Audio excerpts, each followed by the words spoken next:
Saudara-saudari terkasih, apakah saudara sudah memulai hari ini dengan penuh sukacita dan punya niat untuk berbuat baik meskipun kecil?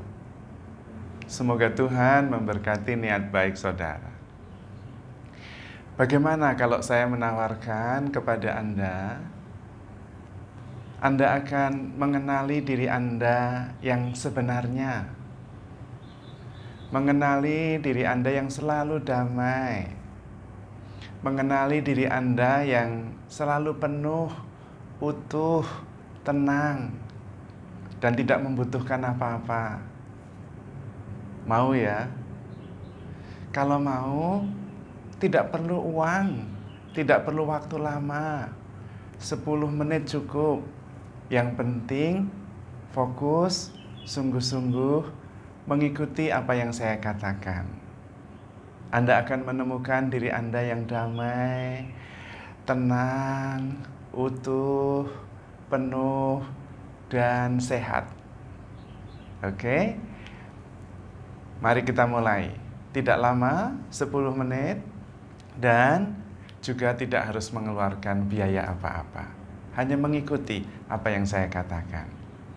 Kita mulai dengan melepas satu persatu yang bukan kita, yang bukan saya, yang bukan Anda. Apakah Anda itu sama dengan pikiran Anda? Bukan. Maka pikiran coba dilepas, ditaruh dulu. Sebentar saja. Saya tidak meminta Anda untuk hilang pikiran, tidak. Hanya melepas apa yang bukan Anda sebenarnya. Oke. Jadi pikiran saya itu bukan saya. Karena itu pikiran itu diletakkan dulu. Nah, kemudian hadir dan menyadari sekarang ada di sini, tetapi tanpa banyak pikiran yang ruwet itu, tanpa pikiran yang banyak itu. Dan coba rasakan, wah itu sudah segar sekali, ringan sekali meletakkan pikiran yang ruwet itu sejenak.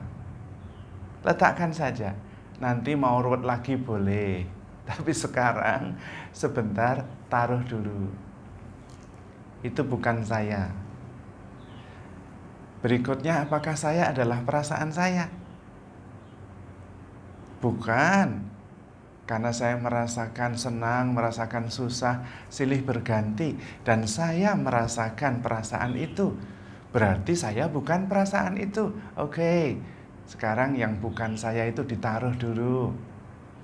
Perasaan sakit hati kalau ada, kesel, tersinggung, terganggu, perasaan tidak nyaman, taruh dulu. Nah, coba rasakan. Tanpa pikiran yang ruwet-ruwet, taruh dulu. Tanpa perasaan yang mengganggu, waduh, ringan sekali. Nah, kalau pikiran sudah ditaruh, disingkirkan sebentar, disisihkan dulu perasaan-perasaan itu. Coba sekarang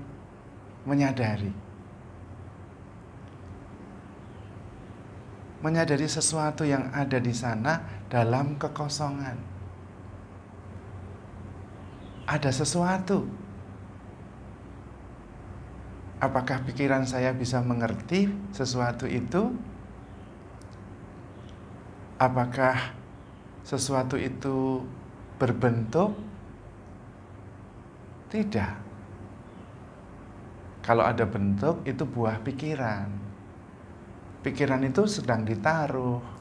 Jadi ada sesuatu yang tak berbentuk. Apakah sesuatu yang tak berbentuk itu ada batasnya? Tidak ada batasnya. Itu seperti ruangan yang luas sekali tanpa batas. Apakah sesuatu itu ada awalnya? Tidak ada. Apakah sesuatu itu ada akhirnya? Tidak ada. Apakah perasaan-perasaan itu bisa mengganggu sesuatu yang tak terbatas itu? Tidak bisa, karena perasaannya sedang ditaruh. Apakah sesuatu yang tak terbatas itu saya ciptakan? Tidak. Apakah sesuatu yang tak terbatas itu bisa saya lepas? Saya bisa keluar dari sesuatu yang tidak terbatas itu? Enggak bisa. Pikiran saya ada di ruangan tak terbatas itu. Perasaan saya muncul di ruangan tak terbatas itu. Dan mungkin itu juga bukan ruangan, karena tidak ada batasnya. Jadi bagaimana kita bisa bilang ruang?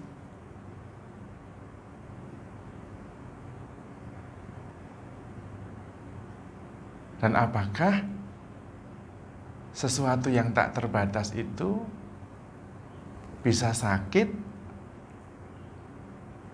Tidak bisa. Sakit itu melekat pada badan. Apakah sesuatu yang tersisa itu berbadan, berbentuk? Tidak.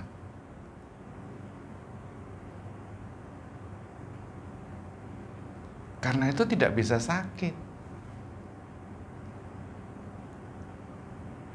Apakah sesuatu yang tak terbatas itu yang hanya bisa saya sadari, sulit dimengerti karena tanpa bentuk, itu bisa tersinggung?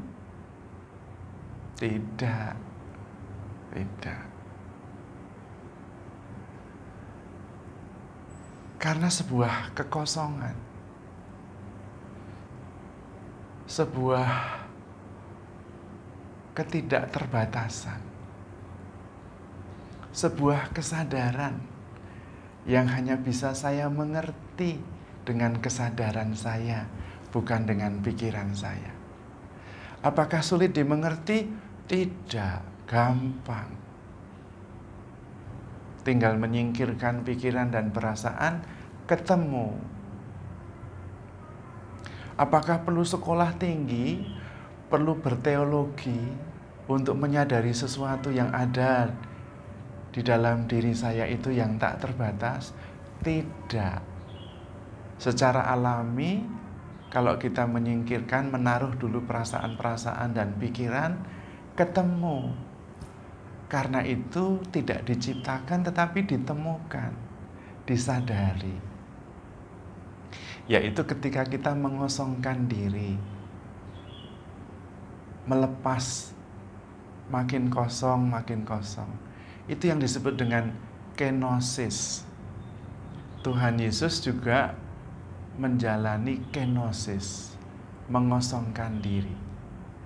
Meskipun berwujud Allah, dia tidak menganggap kesetaraannya dengan Allah sebagai hak milik yang harus dipertahankan, melainkan mengosongkan diri menjadi manusia, dan kemudian mengosongkan diri menjadi hamba, kemudian mengosongkan diri menjadi korban, kemudian mengosongkan diri mati, sehingga tidak ada apa-apa lagi selain kesempurnaan, keutuhan, kepenuhan. Karena itu, kalau kita ingin bertemu dengan yang sempurna, yang tidak diciptakan, yang utuh, yang penuh, yang tak berbentuk itu, kita harus menyangkal diri, memikul salib, dan mengikuti Yesus. Menyangkal diri itu menyangkal ego, menyangkal pikiran-pikiran kita sendiri, menyangkal perasaan-perasaan sendiri, sehingga tidak ada yang sisa. Perasaan tidak ada, perasaan dalam arti yang melekat pada tubuh, pada indera. Kemudian pikiran-pikiran juga tidak ada. Yang ada adalah kebenaran, kenyataan, kesadaran yang tak terbatas, yang bisa menampung segala. Yang ada adalah silence, solitude, keheningan, kesempurnaan. Dia bisa menampung segalanya, tetapi juga dia tidak tersentuh oleh apapun juga. Perasaan boleh datang, boleh juga pergi, tidak mengubah apa-apa dari kesempurnaan kesadaran itu. Pikiran-pikiran boleh datang, boleh pergi, tidak mengganggu kesadaran sempurna itu. Pikiran itu seperti awan, perasaan itu seperti awan yang bisa datang, bisa pergi, tertiup angin. Dan kesadaran itu adalah langit biru membentang tanpa batas. Dan itulah Anda yang sebenarnya. Anda adalah tak berbentuk yang mewujud di dalam bentuk. Anda adalah tak berbadan yang mewujud di dalam badan. Anda adalah kesempurnaan yang tampil dalam keterbatasan. Gunanya apa mengalami ini semua? Perlunya apa merasakan ini semua? Perlunya adalah menyadari ketika mengalami keruwetan pikiran, Anda itu bukan keruwetan pikiran itu. Anda adalah keutuhan, kesempurnaan yang bisa menampung keruwetan apa saja, tetapi juga yang bisa melepaskan keruwetan itu pergi menjauh dari Anda. Ketika Anda galau, ketika Anda sakit hati, Anda itu kesempurnaan yang tak tersentuh penuh utuh, yang tidak terganggu oleh perasaan itu. Sehingga ketika Anda galau, Anda pusing, Anda merasa tidak dicintai, Anda tahu bahwa itu bukan Anda. Anda bisa melepaskan dan kembali kepada kesempurnaan diri sejati. Kesempurnaan diri dalam kebenaran yang tidak berubah, yang tidak bisa disangkal, yang sudah ada di sana selamanya, tinggal ditemukan. Nah, sekarang Anda sudah ketemu dengan diri Anda sejati, yang selalu tenang, damai, penuh, utuh, karena bersama dengan Tuhan, yang bertahta di dalam diri kita, dalam kesempurnaan, yang ada sebagai Alfa dan Omega, tidak berawal dan tidak berakhir, dan sempurna, penuh, yang adalah cinta. Karena itu, handle yourself with care, because you are loved. Tuhan memberkati.